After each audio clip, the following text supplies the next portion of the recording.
nice. Nice, Really nice, Phil. Want me to put these chairs back? You just leave it for the moment if you want. Yeah. So we just sit on the ball. Oh, that's nice. Oh, that is nice actually. Yeah, yeah, my leg feels a bit funny this morning. I don't know why. I think it's the way I just, like sometimes you sleep a bit like weird. Morning, hi Karen. There's quite a few people watching.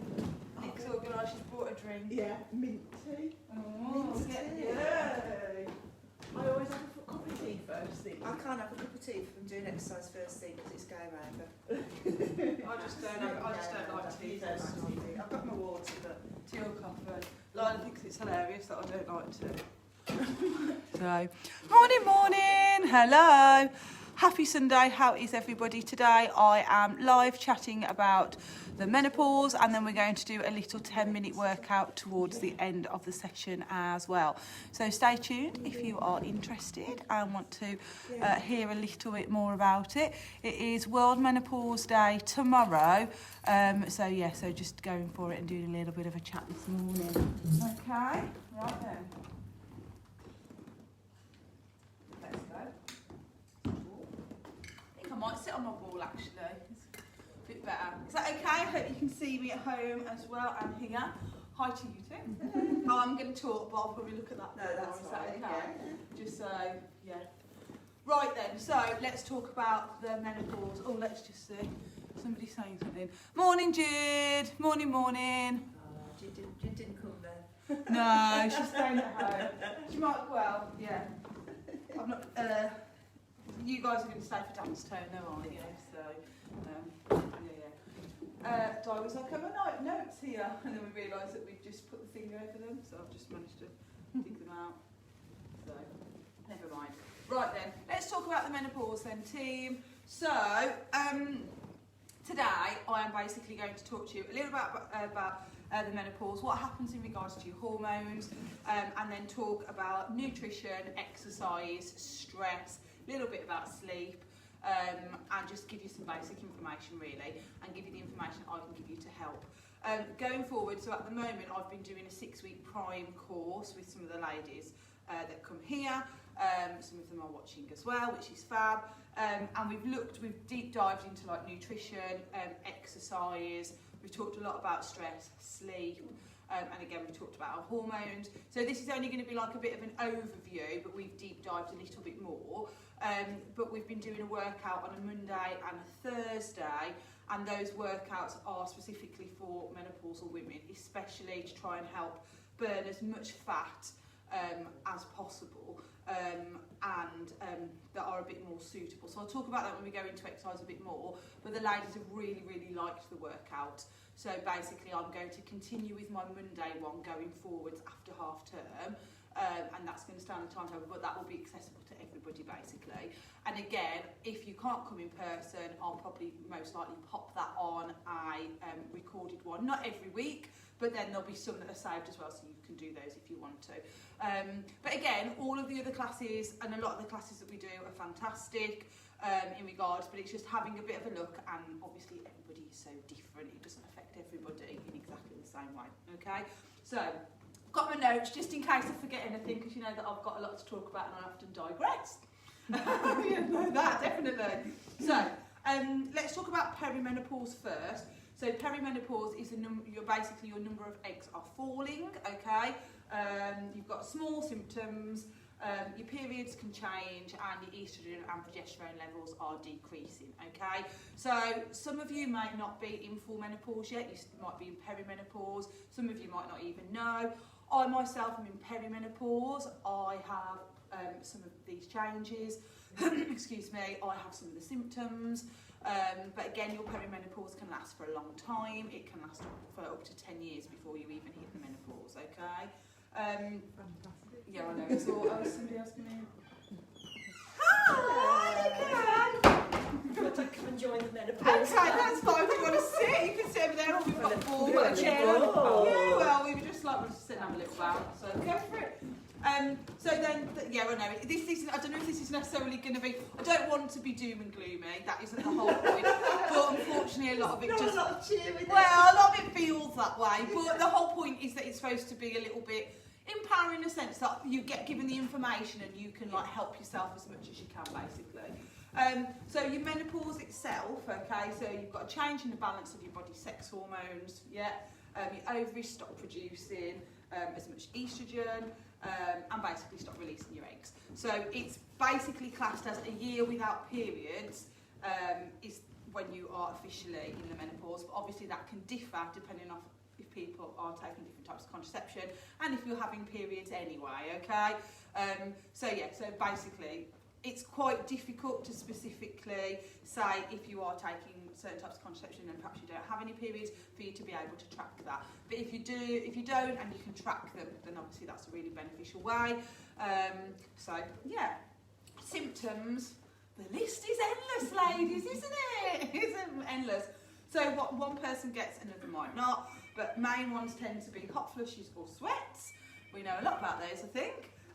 And belly fat, so storing a lot of weight in your tummy, and carb cravings tend to be quite high up there. When we've been talking in the prime group, actually, a lot of ladies didn't know, but dry mouth is a really common symptom, and especially if you then start to take HRT, which again we'll talk briefly about, but that is a really one that can sometimes HRT can make it worse, other times HRT can help to reduce it slightly. I thought mine was just from snoring. But no, dry mouth, it's a really high symptom. And dental problems. So if you think about when we like perhaps just talk about in class, when you're pregnant you have dental problems, that's why you get free dental health, isn't it? Because of the hormone changes. It's exactly the same as when you go through the menopause. So basically, if you think about it, we're going to talk a bit about like obviously testosterone reducing and then why we need to do weight training and all that lot, but because your bone density is reducing and it has an impact on your teeth as well. So that's why generally the percentage of women going through the menopause and afterwards have to have more dental treatment. And then also because your salivary glands, they don't produce as much saliva in your mouth, so then you are more prone to bacterial infections in your mouth. I know, sorry, it's going to be like, this is a really happy Sunday morning chat, isn't it? So, sorry. But then once you start to know these things, I don't think then you can not be so hard on yourself, because I think sometimes it's a bit like when I was pregnant and I had to have that tooth out, I thought it was me, and you think that, oh, I'm not, do you know what I mean? And you feel guilty, and then actually when you figure out that, and when I went to the dentist, she's like, no, it's through no fault of your own, it's from the pregnancy, then actually at least you've got an answer for it, whether that's... I'm worried that it might be something else. Yeah, of course you do, so yeah, but unfortunately, so, it is a bit doom and gloomy at times, isn't it? Restless legs, a lot of us, brain fog, loss of mojo, changing mood up, down, definitely. Itchy legs, that's when I know I'm only in perimenopause, but I really suffer with itchy legs. And thinning hair, but that seems to be one of the, not as many people, Di definitely doesn't have thinning hair. Not as many people really seem to get that one actually, when I've been chatting to people. Okay, right, so let's talk about hormones. So, especially hormones in regards to weight gain. So, again, it's not going to happen to everybody. Not everybody is going to gain weight during the menopause, but a lot of women do. And a lot of women, it goes just in that tummy area. And it's really stubborn to shift. And you sort of, it has an impact on everything else then, doesn't it? Because it affects your mood, it affects how you feel in yourself, your confidence.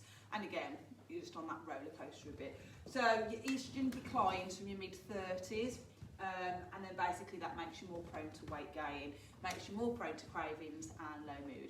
And again, this is why it's not for everybody, but it is really important to do all your research and find out if HRT is going to work for you. For some people, again, in our prime group, for example, a couple of the ladies have tried it and it made everything worse. But then for other ladies, they're on it and it's made everything a hell of a lot better. So again, everybody is different, but it's something to really consider, especially if a lot of these symptoms through changing your diet, exercise, looking at stress, looking at your sleep, etc. If the changes that you're doing aren't having any impact, then you need to look at changing hormonally, basically. Okay. So insulin is influenced by our blood glucose, obviously, which in turn is influenced by our diet, stress, sleep, exercise and more. So that's that cycle there. So if we aren't ticking the boxes for all of those, then we're constantly having, for example, if we aren't eating well, we're constantly having that spike in blood glucose, and then it's dropping back down, and then we're needing to have that spike up again to feel good, and that spike back down. So again, obviously this is in regards to weight gain, especially belly fat area. So it is really important that you are ticking all of the boxes and assessing everything, rather than just looking at like one thing at a time. And then even if you do decide that you want to have, you need HRT, it doesn't mean that you can neglect everything else. You've still got to obviously look at all the other aspects as well.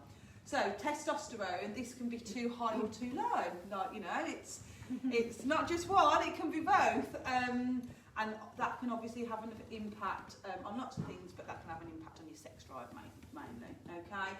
And then this is a really interesting one. So leptin, this is your satiety hormone, so the thing that makes you feel full, so satiation, I can never say that very well. So basically, the more fat you actually have in your body, the less hungry you should feel, because you've got that fat and you can use those fat stores, okay? And then your leptin is basically like a safety regulator for it. But actually, during the menopause, because your hormone levels are changing, this actually can sort of like get switched off. So it's sort of like your body sort of becomes deaf to actually these signals that you are actually full. So then you can keep eating, and then obviously you keep eating, and then you get into that cycle again. And generally, you're perhaps not necessarily eating the right foods, and then you gain weight, and again, then that insulin can spike and then drop back down. Those blood glucose levels up and then spike back down.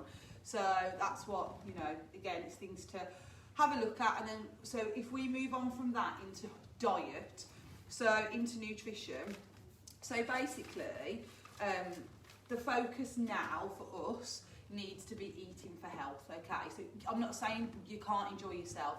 I'm not saying don't go out, have a nice time, eat foods that you like, but we need to be looking at nutrition on a whole of 80 to 20%. So 80% of the time you are eating to fuel your body, eating for health, you're eating to reduce or try not to have excess weight gain in that midsection. You're eating to help improve your mood, to help you feel better, to help you sleep well, and to obviously look after your body for the future years. And then that 20% of the time is when you're going to enjoy yourself, basically. So it just needs to be that balance. And really, that is what we perhaps should be doing all of the time. But especially, I feel, as women, if you're working, if you've got kids, you always get pushed to the bottom of the pile. And then, that has a massive impact on what you're eating and whether you're organised with your food and what you're grabbing as a quick snack, etc, etc. So that's the sort of thing that we really do need to be looking at nutrition. So obviously it can help with symptoms. In regards to belly fat, that's where generally I'm storing my extra weight at the moment. I think sometimes you just need to press the reset button. So again, you know that I'm not one for saying that you need to go on a diet, because diet should just be what you're eating every day. And again, it should be about that balance, that 80-20%. But sometimes we get into that cycle and we think that we're eating really healthily, and actually we might be eating healthily, but we're just eating too much. And I was definitely falling into that trap, obviously because I do a lot of exercise, but I was thinking that I just needed to have a mid-morning snack and I needed to have a mid-afternoon snack because I was doing classes on a morning before lunch, and actually I don't need it. So I pressed the reset button, and we did it in the Prime group, and everybody was having a look. We started journaling and writing our food down and having a look at what we're doing. Are we, just eating out of boredom, or are we just like grabbing things when we're actually not hungry, and starting to just actually eat when you're hungry? And for me, that's made a massive difference. So focusing on 3 meals a day. Yes, if I'm hungry in the day in between and I want a snack, have a healthy snack, but still eating foods that I like, again, going out, having a nice time, but just eating when I'm hungry. And that made a massive difference to me, and instantly started to lose a little bit of weight as well.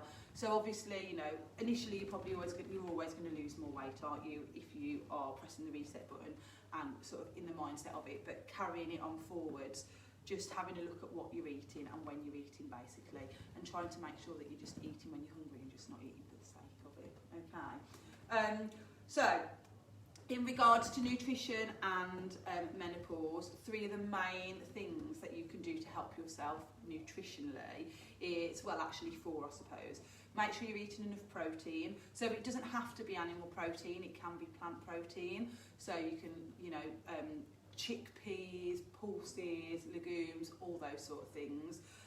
But again, if you're eating animal protein, that's fine, but just make sure you're mixing it up. You're not just always eating, you know, red meat or chicken. It's always mixed up. There's fish in there as well if possible, but make sure you're eating enough protein.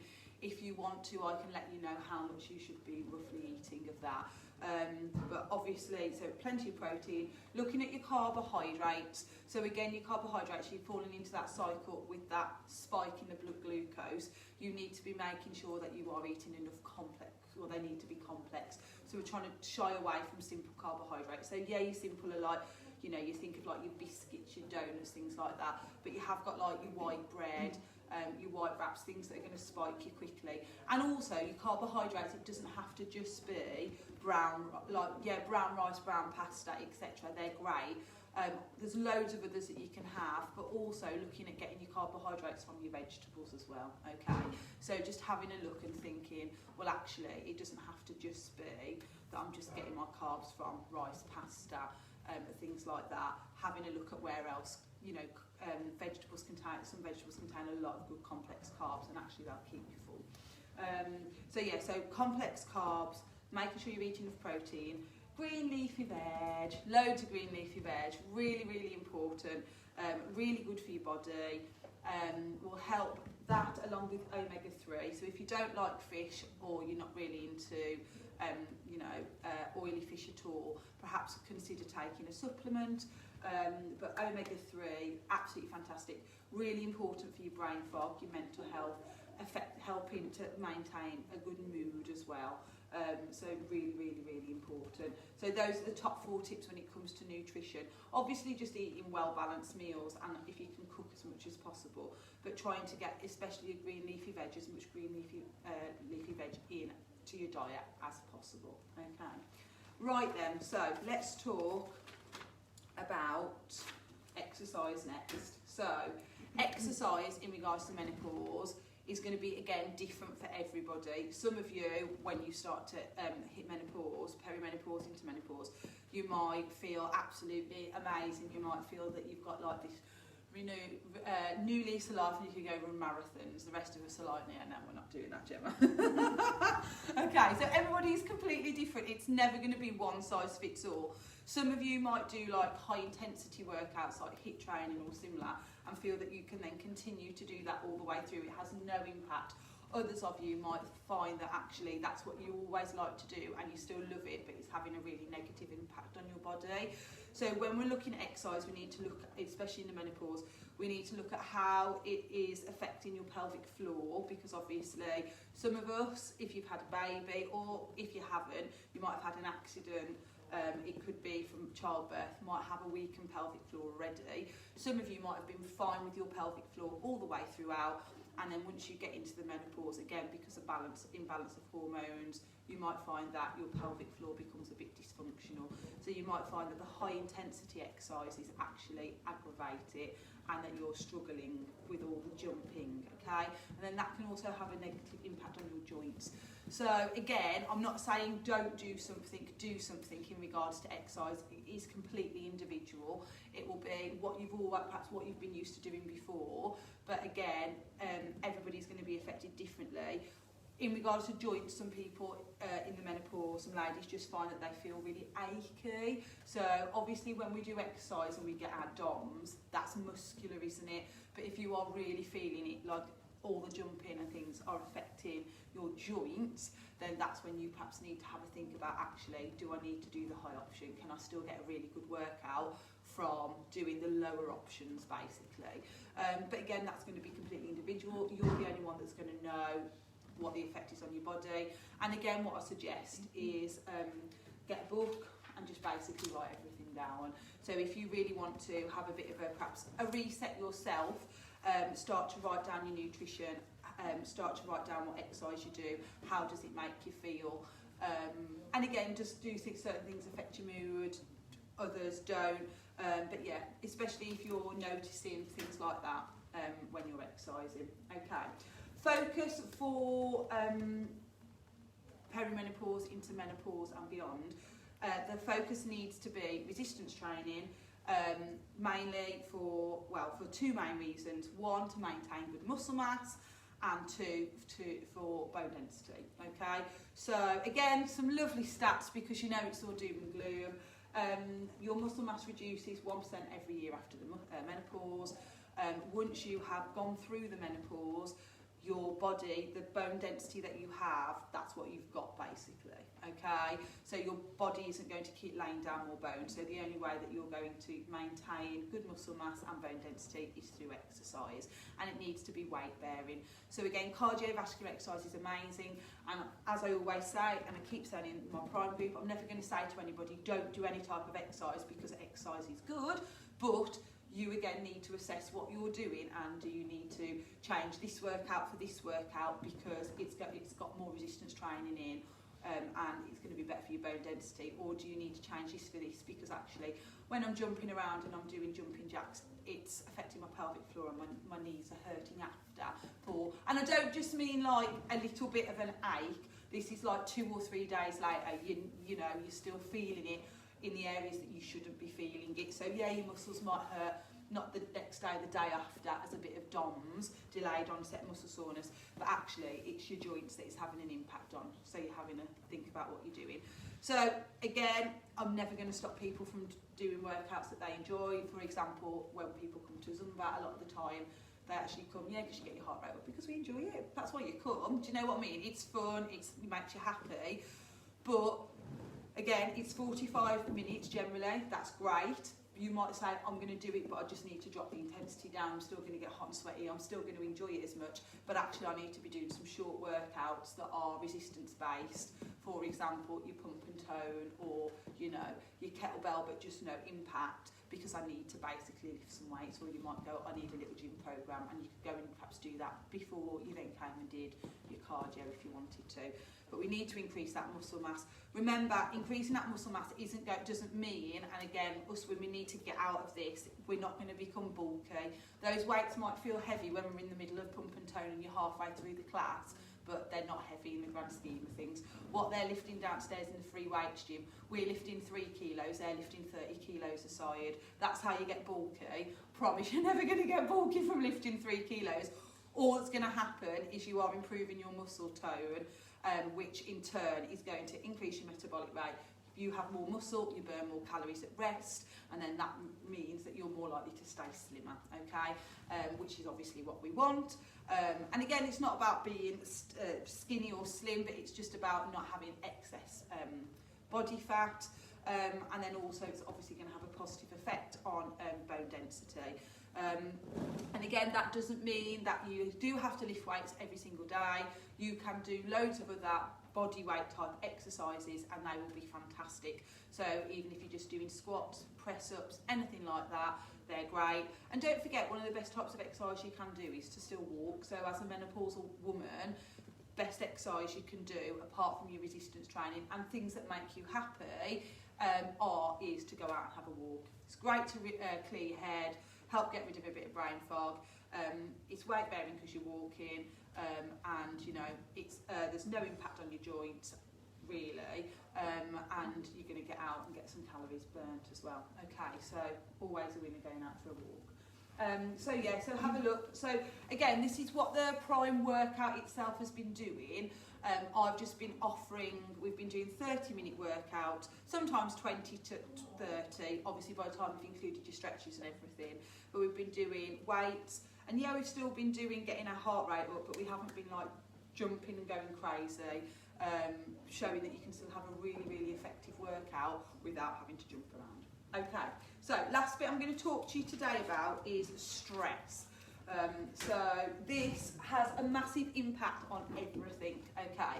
And I think a lot of the time we actually forget how much of an impact stress has on our lives and also in regards to our body and our health. So basically, stress causes an increase in cortisol, doesn't it? Yeah. And this is basically a fat storing hormone, and then this can then means that you are more likely to gain weight in your midsection. So if you're struggling and you have increased belly fat, a lot of the time we have to look at what things are stressing us out as well, because it can be an impact of that. Okay, you have to remember that your body can't distinguish between a really stressful event and a dripping tap of stress. So for example, if something happened big in your life, I don't know, say, there's loads of things, isn't there? Somebody dies, or you have a problem at work, or anything that's like a major stressful event, that is one big event, yeah? But your body can't tell the difference between that big stressful event that might last for perhaps a week, for example. It might last longer, obviously, some things do, but a lot of the time when it's a big stressful event, it's full on stress, isn't it? But it's just for like a set period of time.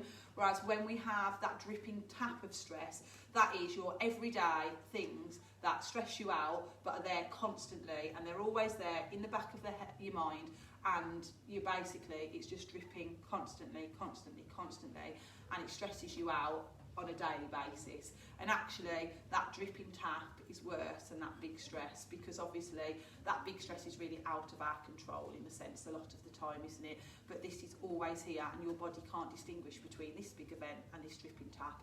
And this is where, especially as women, and I believe we have a lot going on, a lot of us are highly strung, we're on the go all the time. It's this dripping tap that we need to assess to help balance everything out. And it's that dripping tap that has an effect on so many different things. So our mood, so there's feelings of up and down, then what we're eating, sleep, so then we're not sleeping as well. And again, it's this cycle, and we need to look at it. So it's always going to be, I think, but that stress, that dripping tap, for me, is silly things every day or every week. So my two major ones, and again, this is where in my prime group I've got them to write down what stresses them out on a day-to-day basis. What are those things that they're dripping tap that you can change? Now, I'm not saying that everybody can change everything, but is there something that you can change, okay? And again, is it people pulling their own weight because everything's landing back on you again?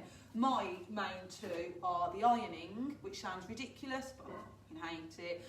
And it's always me that does it, and it's not even my stuff that I iron, and it stresses me out because it's always a Sunday night, 8 o'clock, and you're like, got to get the ironing done, you can't sit down, you can't chill, and you resent it. And again, it sounds silly, but you know, in my utility, I've got all my washing and everything's being done, and my ironing just keeps getting shoved to the back because I hate doing it. So, and I know not everybody has the option of doing this, but I've started paying somebody to do my ironing because it just makes my life easier, okay? And again, I know not everybody has that option, but for me, I want to pay somebody to do my ironing and spend less on something else because I know that stops stressing me out. And then for me, my other one is social media. So obviously with having the business, I have to do all the social media posts. I have to post every day. Has to be at least 3 posts for me to keep my algorithm up and all this blah, blah, blah, blah, blah. And it would get to like 2 o'clock in the afternoon and I'm like, I've forgotten to post anything, and then it stresses me out. So I have started to be really organised, take control of it. I now schedule my posts. So that's why sometimes for those of you that are like, oh, I've messaged Gemma and she hasn't messaged me back, but she posted on Facebook, because my posts are scheduled. And if I haven't got my phone, or you know, I've ended up being busy with the kids, etc., everything is already scheduled and it's just going to go out there. And that, for me, again, I wrote down, found out the 2 things that stressed me out the most, and actually that's made a massive difference to me. And it's freed up more of my time, and then it means that I'm not like up, down as much. Again, I'm not saying that that's going to be like the be all and end all, and that's the only thing that's going to, you know, but again, it's had a massive impact on, it's positively impacted me on reducing my stress levels, and I don't feel like I've got that dripping tap as much, and then I feel that I can be organised in other areas, and then I just, again, feel better in myself. So we just forget how much of an impact stress has on us daily. Again, it spikes that cortisol, that's your fat storing hormone, and then again, it affects your sleep, it affects what you eat, and then also, if you are stressed, you need to think about this, but for those of you that drink coffee or drink alcohol or drink both, you can get into that cycle where you are like living on the adrenaline, you wake up, you have to have your coffee, and then you you go through the day and it's really stressful. You've got all those things dripping, and then you need a drink on a night, and then basically you can't get back to sleep, you have a terrible night's sleep, and then the cycle starts again in the morning. And again, it's not everybody, you know, but some of us need to address all those things and have a think about them. Okay, alcohol and coffee also have a massive impact in regards to the menopause because of those those things. But again, I'm not a coffee drinker, so I don't get it in regards to having a coffee, but I know a lot of people do. And again, I'm not saying don't have it, but you just need to have a think of how your body reacts once you've had it, and does the coffee outweigh the negative effects after? And not just coffee, alcohol, food, anything, okay? So, so basically my take-home messages for this chat today are: get yourself like a book and start to write things down if you are that way inclined and you like to do that. If that sort of thing or that thought of it, especially in regards to food, stresses you out, don't do it. Okay, I know some people hate journaling or hate writing things down. You can always, if you want to have a look and think about doing it in regards to food, download the MyFitnessPal app or something like that. But write down what you're eating, what exercise you're doing, but also just mainly, and in regards to stress, but how things are making you feel, just like a bit of a diary, and then see if you can have a look at what things you can change. Are they going to have an impact, a positive impact on how you're feeling basically, and also some of your hormonal, your menopausal symptoms, okay? So can it help with your belly fat, your carb craving? Mainly also, main things we're looking at that we can help to change are your brain fog, your change in mood and things like that, okay? Hot flushes and hot sweats, unfortunately, main things you can do is try and wear thin layers, make sure you cook, like, you know, especially if it's on a night time, you've got like thin sheets, you've got your cold flannel if you want it when you wake up. Unfortunately, for some of those things, there's not that much you can do. You have just got to ride it out. It's just bloody annoying. And again, I think we get a bit of a raw deal being women. But yeah, so look at your nutrition, think about what type of exercise. Again, remember I'm here, especially for you Fitness Factory members, if you want some more advice on what to do in regards to exercise, if you want a gym program put together. But don't forget that from the Monday after half term that I'll be doing the prime workout on a Monday that you can all come to. Have a look at your sleep, have a look at your stress. And then obviously if you think you need to have more advice in regards to HRT or anything else in regards to menopause, go and see your doctor. I know it's really hard at the moment, but the only thing I'm going to say is I think you need to be pushy if you want stuff now. So you basically, you need to be pushy. So yeah, and also if you don't already, follow Davina McCall on Facebook or Instagram. She's really fab.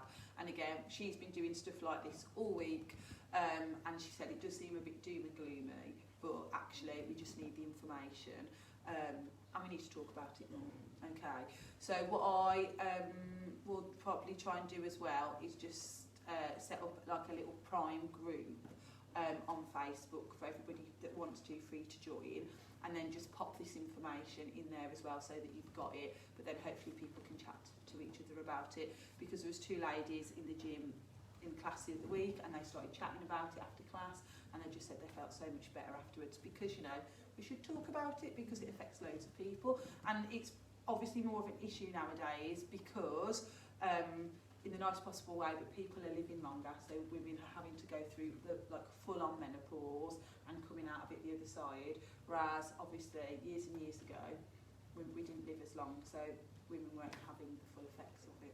Okay, right, come on, we need to do a little workout before dance tone, otherwise dogs start shouting at me. Oh no, I'm joking. Right. Loads of talking that was. Hope you've enjoyed that at home. We're going to do a little workout now, okay? So, just whack the ball wherever. I'm going to come and just grab a set of dumbbells, team. So, grab a set of dumbbells. I'm going to pop some music on. So, at home, if you want to come and join in, please do. Obviously, make sure you're feeling fit and well. If you've got a set of dumbbells, grab them. If you haven't, you can use something else if you want to, or you can just perhaps do it without, okay? If you've got a couple of tins of beans or something. But, yeah, let's get some music on. We'll just do a little blast. I've talked for a long time. Quite good at talking, aren't I?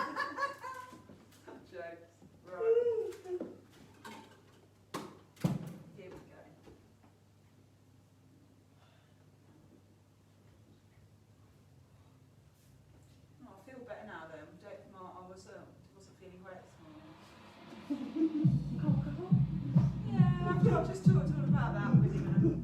It's about 20% of the time. As I said, I'll just say, Yeah, well, 20% in one go. yeah. Well, it's £30 a bottle of Prosecco in the moment. 13. Oh. I mean, like, you know, we'll have one each, haven't we? Right, front raise then, team, so let's get warm. Hips open and forwards, knees soft. Here we go, one at a time. Good. It's alright, we're going to straight man this afternoon. Yeah, I hope it stops raining. Thomas Land. We've got free tickets because of our safari park passes. So I didn't realise, but safari park and Drayton Manor are owned by the same people. So they sent me an email in the summer basically saying you can go to Drayton Manor for free. And I was like, right then, thanks. So you just go to safari park, collect your tickets, and you've got to use them before the end of October. So yeah.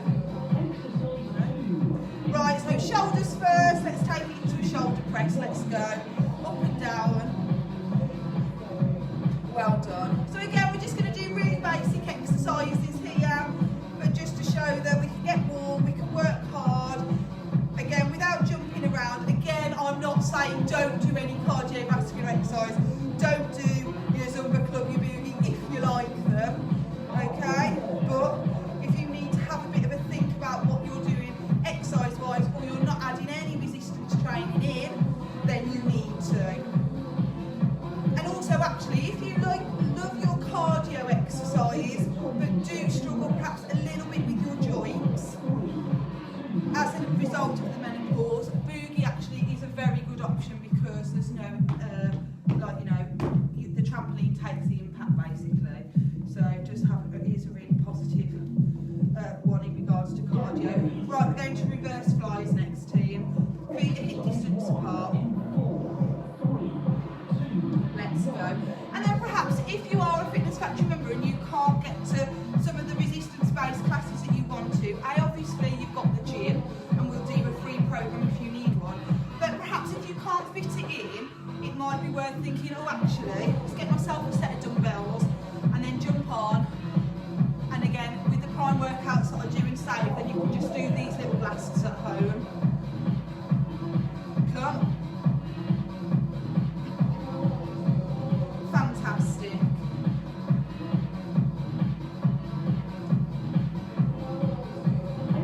Right, we're taking it into a plie, squat and upright row, team. Toes are pointed out, dumbbells up to the chin, elbows high. Good, so slide it up, weight through the heels. Fantastic, keep going. Keep breathing. In regards to that weight, you need to be feeling it, team. If you can't feel the weight that you're lifting, it needs to be heavier. Come on.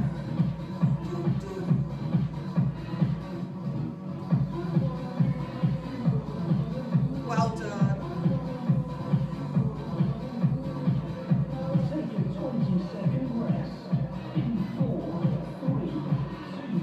Well done. Pop those dumbbells down. We're taking it to a knee repeater. So right foot is on the floor, left leg is going to be lifting up and back down, okay? Hips open and forward, shoulders down and back.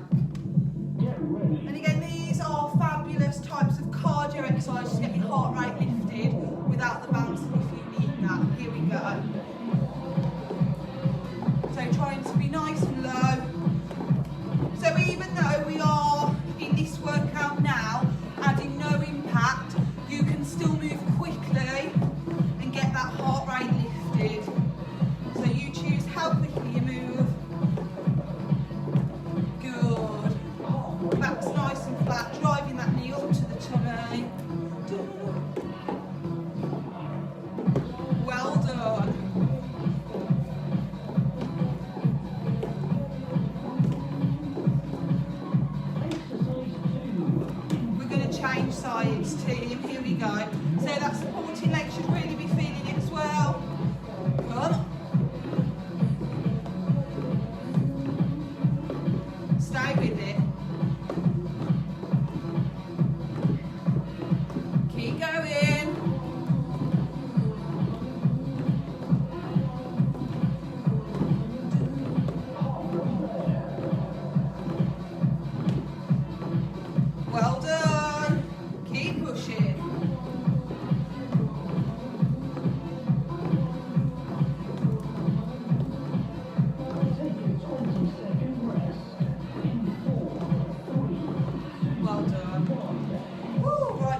reverse lunge. Doesn't take very long to warm up, just there.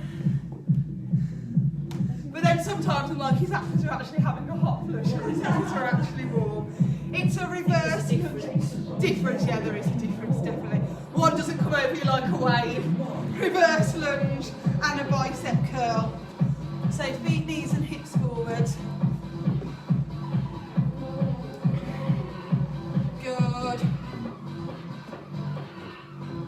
Well done.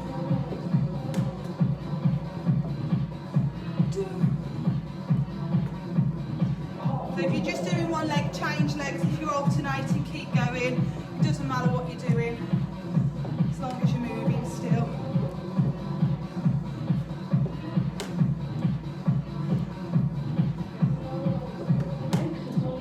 We're taking it into a tricep lift behind with a calf raise.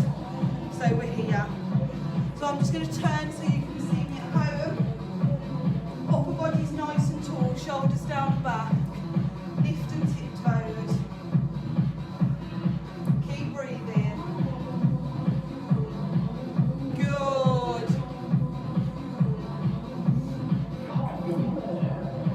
Good. Right, I'm just going to do one more block after this, team.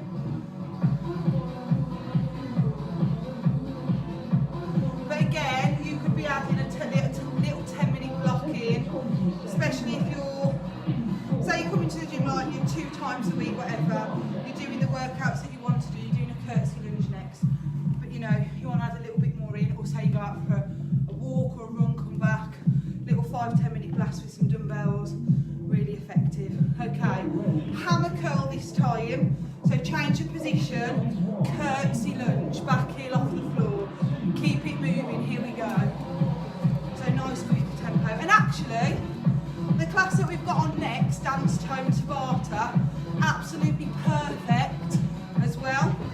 Getting your steps in, low impact, but adding your weights as well.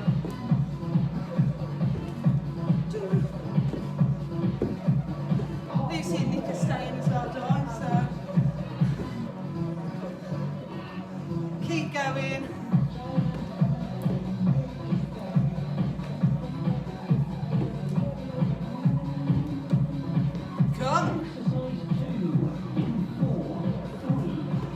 Dumbbells down, tap your dumbbell.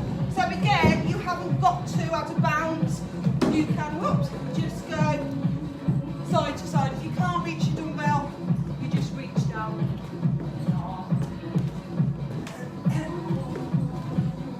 Making a mess. Oh, I forgot my box. Had to search in the cupboard.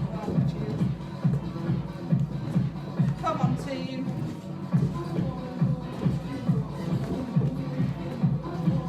Again, heart rate should be lifted. We should feel warm.